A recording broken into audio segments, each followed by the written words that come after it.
Bikin heboh satu Indonesia. Madam Pang di luar dugaan ikut soroti jabatan baru Ketum PSSI Erick Thohir yang resmi jadi Menpora baru. Bahkan sampai berikan saran berkelas. Untuk rekan saya, Mr. Erick Thohir, selamat atas jabatan baru Anda sebagai Menpora Indonesia. Kalau saya boleh menyarankan, agar Mr. Erick menunjuk wakil Anda, Ratu Tisha, sebagai pengganti paling ideal di posisi Ketua Federasi. Saya kenal Tisha dan kiprahnya di dunia sepak bola tak perlu diragukan lagi. Wah, validkah demikian? Nah, ini yang ditunggu semua fans Timnas. Ole Romeni resmi berikan pengakuan mengejutkan jelang Timnas Indonesia berlaga di round 4 kualifikasi Piala Dunia. Benarkah berikan update soal kondisinya yang membaik 90% dan siap tampil di round 4 berduet dengan Miliano Jonathans dan Ragnar Oratmangoen? Simak fakta selengkapnya hanya di sini.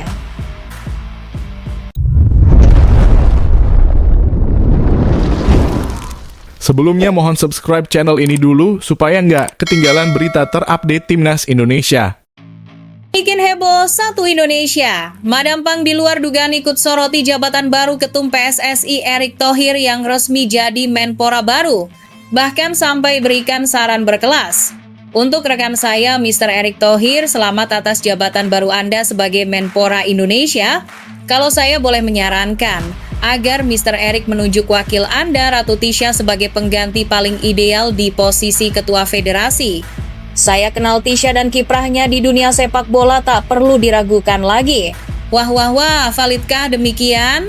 Dunia sepak bola Asia kembali dikejutkan oleh kabar politik olahraga dari Indonesia.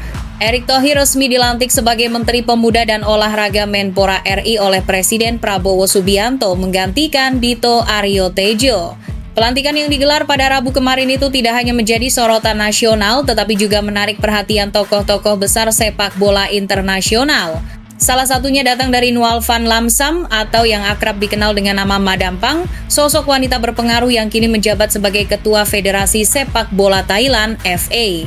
Sebagai tokoh yang berhasil mengubah wajah sepak bola Thailand hingga disegani di Asia, suara Madam Pang kerap diperhatikan serius. Namun kali ini, ucapannya soal sepak bola Indonesia menjadi kejutan besar yang berkelas.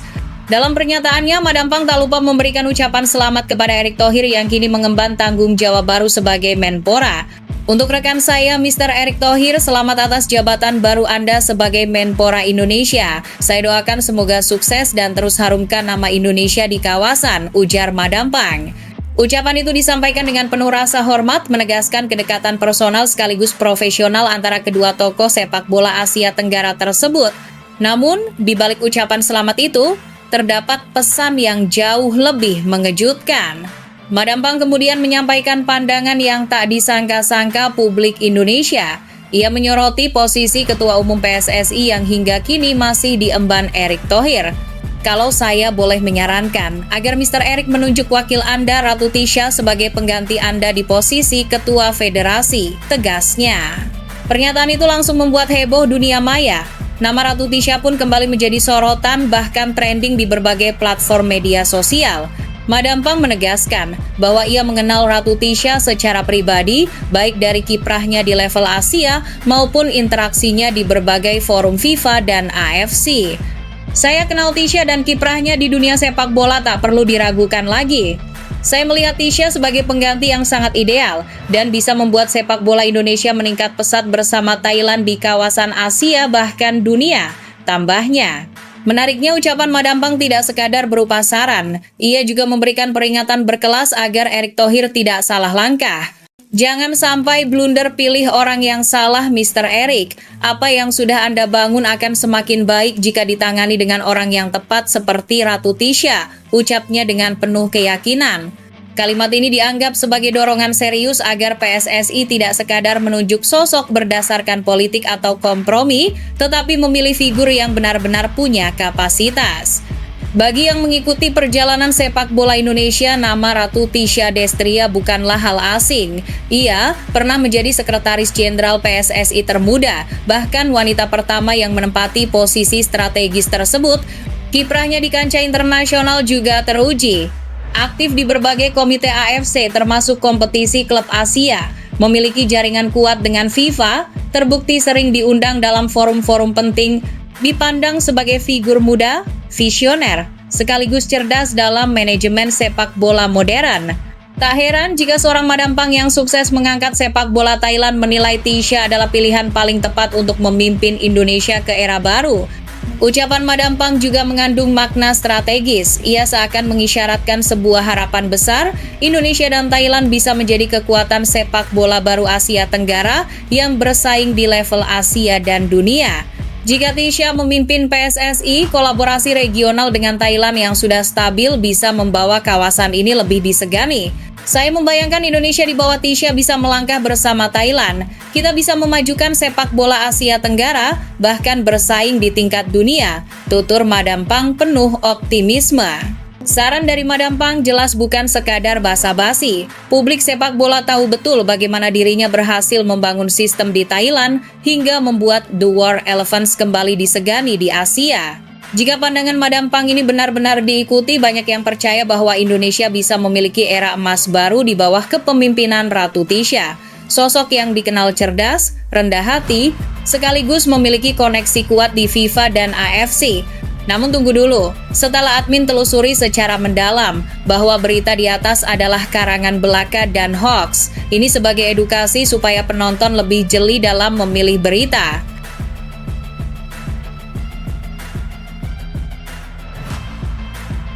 Nah, ini yang ditunggu semua fans Timnas. Ole Romeni resmi berikan pengakuan mengejutkan jelang Timnas Indonesia berlaga di round 4 kualifikasi Piala Dunia. Benarkah berikan update soal kondisinya yang membaik 90% dan siap tampil di round 4 berduet dengan Miliano Jonathans dan Ragnar Oratmangoen? Simak fakta selengkapnya hanya di sini. Kabar terbaru soal Ole Romeni, striker andalan Timnas Indonesia yang kini bermain di Oxford United, kembali mengguncang jagat sepak bola tanah air. Menjelang putaran keempat kualifikasi Piala Dunia 2026 zona Asia, Romeni akhirnya buka suara lewat pengakuan mengejutkan di akun Instagram pribadinya. Sebelumnya, kabar mengenai pemulihan Ole Romeni sempat membuat fans khawatir. Cedera yang dialaminya memang cukup mengganggu penampilan baik di klub maupun tim nasional. Admin pun berharap kondisi Ole jauh lebih bugar, minimal dalam kondisi oke sekitar 90%, sehingga dia siap membantu Timnas Indonesia menghadapi Arab Saudi dan Irak. Hal ini bukan tanpa alasan. Kehadirannya akan menjadi tambahan amunisi yang sangat penting, terutama jika ia bisa diduetkan bersama Miliano Jonathans dan Ragnar Oratmangoen. Bayangkan lini depan Garuda dengan kombinasi Miliano oleh Ragnar. Ketiganya punya gaya bermain berbeda, namun saling melengkapi. Ragnar Oratmangoen dengan eksplosivitas dan kelincahan, Miliano Jonathans dengan kreativitas dan visi permainan, Ole Romeni sebagai target man dengan naluri gol tinggi.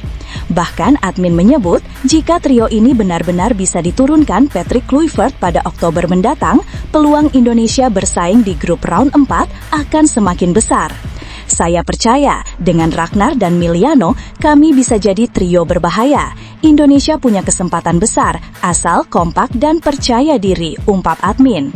Sebenarnya, unggahan Ole Romeni tidak berisi update kebugaran, namun ia menuliskan pesan penuh kelas untuk Erick Thohir yang baru saja dilantik sebagai Menpora RI.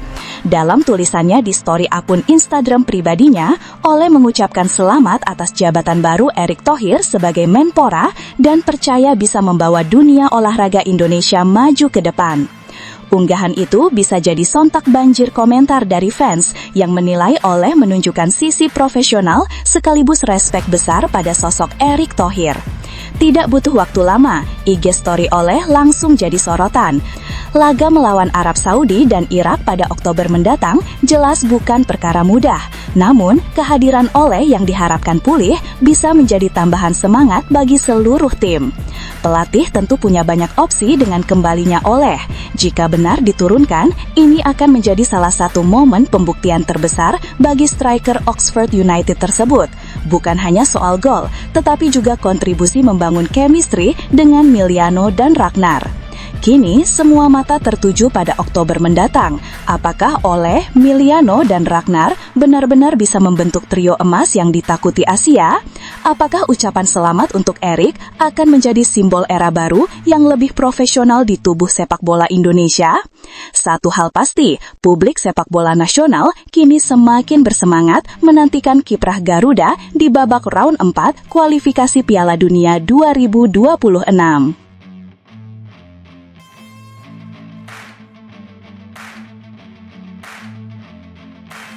Optimisme tinggi datang dari gelandang timnas Indonesia, Eliano Reinders. Pemain yang juga memperkuat Persib Bandung itu mengaku cukup percaya diri bahwa skuad Garuda mampu mewujudkan mimpi besar, lolos ke Piala Dunia 2026. Seperti diketahui, timnas Indonesia akan memulai perjuangan di putaran keempat kualifikasi Piala Dunia 2026 zona Asia pada bulan Oktober mendatang. Tantangan berat sudah menunggu, karena Garuda Muda harus bersaing langsung dengan dua raksasa Asia, Arab Saudi dan Irak, demi merebut posisi puncak klasemen grup, satu-satunya tiket otomatis menuju putaran final Piala Dunia. Sebagai bagian dari persiapan, skuad asuhan Patrick Kluivert telah menjalani serangkaian uji coba pada September lalu menghadapi Taiwan dan Lebanon.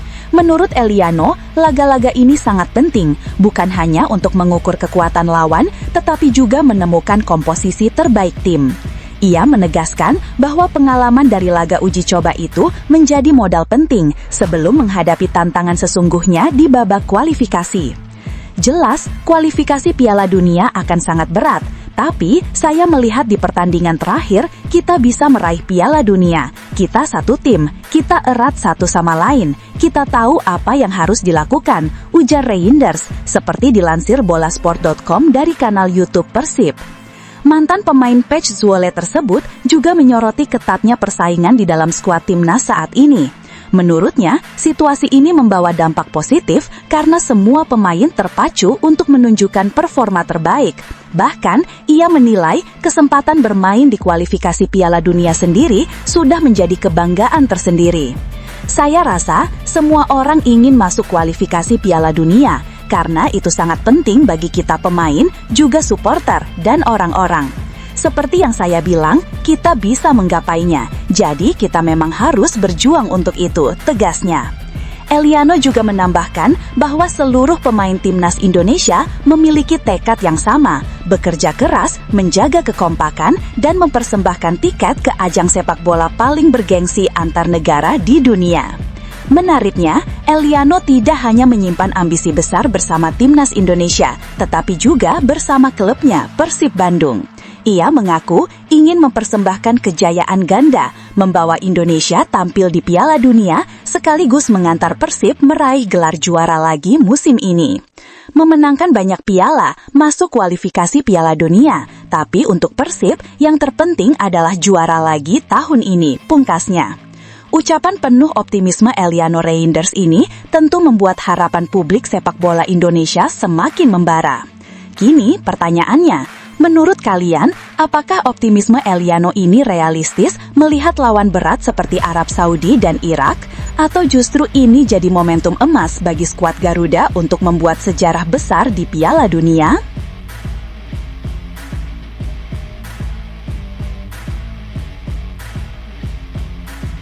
Pemain timnas Indonesia, Mace Hilgers, tengah berada di situasi yang tidak mudah bersama klubnya, FC Twente. Bukannya rutin tampil di lapangan, Hilgers justru masih ditepikan oleh manajemen klub. Penyebabnya jelas, pihak Twente terus mendorong bek berusia 24 tahun itu untuk segera menandatangani kontrak baru jika ingin kembali mendapatkan menit bermain. Menurut laporan Twente Insight, saat ini proses negosiasi antara Hilgers dan manajemen klub memang sedang berlangsung. Kontrak sang pemain sendiri akan habis pada tahun depan.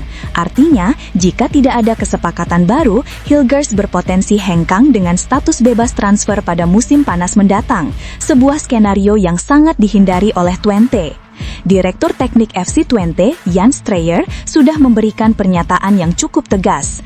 FC Twente dan Mace Hilgers sedang dalam pembicaraan, ujar Streyer, dikutip dari media lokal. Namun, Streyer Strayer juga menegaskan bahwa posisi klub sudah jelas. Mereka tidak ingin kehilangan Hilgers secara cuma-cuma musim depan. Maka dari itu, opsi satu-satunya agar Hilgers bisa kembali tampil di pertandingan resmi adalah dengan memperpanjang kontrak terlebih dahulu. Meski begitu, Strayer memastikan Hilgers masih diperbolehkan berlatih bersama tim utama. Dengan kata lain, pintu untuknya belum benar-benar tertutup, tetapi kuncinya tetap ada di meja negosiasi kontrak. Jika kesepakatan bisa tercapai, peluang Hilgers kembali masuk skuad utama terbuka lebar. Bahkan, pelatih anyar Twente, John van den Brom, dilaporkan siap menyambutnya dengan tangan terbuka. Hal ini menjadi semakin relevan mengingat skuad Twente tengah mengalami krisis di lini belakang. Bek andalan mereka, Staff Lemkin, dipastikan absen selama beberapa pekan akibat cedera. Kondisi ini membuat opsi di jantung pertahanan semakin terbatas, hanya menyisakan nama-nama seperti Robin Proper, Max Bruns, dan Ruud Mijnstad. Dalam situasi tersebut, kembalinya Hilgers jelas akan menjadi tambahan penting, baik dari sisi kualitas maupun kedalaman skuad. Potensi untuk kembali ke tim utama tetap terbuka, tetapi semua bergantung pada hasil akhir negosiasi kontraknya. Kasus Mace Hilgers ini kini menjadi sorotan tidak hanya di Belanda, tetapi juga di Indonesia. Pasalnya, Hilgers adalah salah satu pemain abroad yang diharapkan bisa terus menjaga level permainan tinggi di klub sebelum nantinya membela timnas Indonesia di kualifikasi Piala Dunia 2026. Apabila situasi ini berlarut-larut, ada kekhawatiran bahwa ritme bermain Hilgers akan terganggu. Di sisi lain, jika kontrak barunya rampung, ia bukan hanya memberi solusi bagi lini pertahanan Twente, tetapi juga menjaga performanya tetap stabil demi kepentingan Garuda. Sekarang pertanyaannya, menurut kalian, langkah apa yang sebaiknya diambil Hilgers? Apakah sebaiknya segera memperpanjang kontrak demi menit bermain reguler, atau justru menunggu hingga kontraknya habis tahun depan agar bisa pindah gratis ke klub lain yang mungkin menawarkan peluang lebih besar?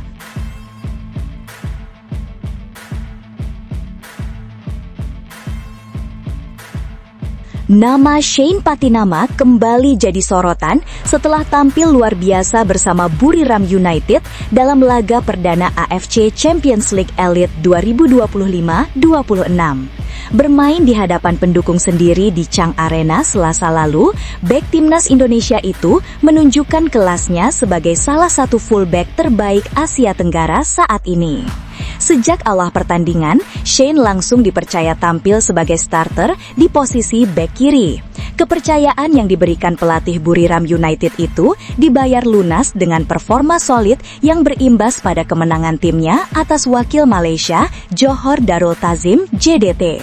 Salah satu momen paling menarik perhatian dari penampilan Shane adalah duel individunya melawan Arif Aiman, winger andalan sekaligus bintang timnas Malaysia. Sepanjang laga, Arif Aiman benar-benar kesulitan mengembangkan permainan karena dikawal ketat oleh Shane. Data mencatat, Arif Aiman 10 kali kalah duel, termasuk dalam beberapa situasi 1 lawan 1 dengan Shane. Hal ini membuat JDT kehilangan salah satu sumber serangan utamanya. Bahkan, Shane tercatat sebagai pemain yang paling banyak memenangkan duel di laga tersebut dengan catatan 8 kali sukses. Arif Aiman praktis tak bisa bergerak bebas seperti biasanya. Satu-satunya ancaman nyata darinya hanyalah sebuah umpan silang di babak kedua yang hampir berbuah gol. Namun, sundulan Joao Figueiredo yang menyambut bola itu masih bisa dimentahkan dengan brilian oleh kiper Buriram, Neil Etheridge. Tak hanya kokoh dalam bertahan, Shane juga menunjukkan kontribusi di lini serang Buriram United. Ia melakukan 2 dribble sukses menjadi opsi penting di sisi kiri permainan. Selain itu, pemain berusia 26 tahun berdarah Maluku ini juga membukukan 4 sapuan, 3 intercept, dan 4 recoveries perebutan bola dari lawan. Salah satu momen krusial bahkan lahir dari aksi intercept Shane. Dari situasi tersebut, Buriram mampu melancarkan serangan balik yang kemudian dituntaskan menjadi gol kedua oleh Robert Zulj. Gol itu pula yang memastikan kemenangan Buriram atas sang juara Liga Malaysia.